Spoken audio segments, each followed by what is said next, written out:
Tonight, a Rochester boy is under arrest facing arson charges. The arson task force says 16-year-old Patrick Nashuti set a 2-alarm fire at a vacant home on East Main Street today.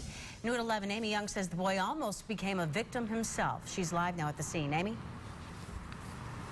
Maureen, it was a close call for the teen. He will be arraigned in the morning, and despite his age, Patrick Nashuti will be charged as an adult.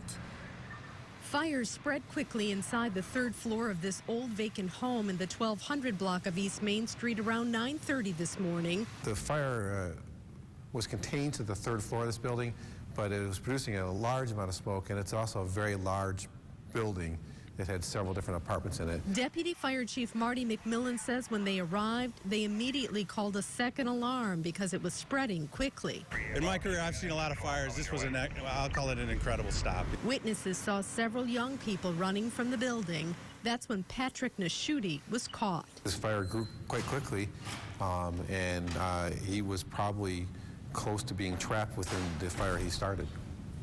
And so, I mean, this happens to arsonists. They get trapped by their own success, and they become victims of what they've started. Captain Cuppinger says Nashuti admitted he was involved. There's a curiosity that starts with that, and it grows from there.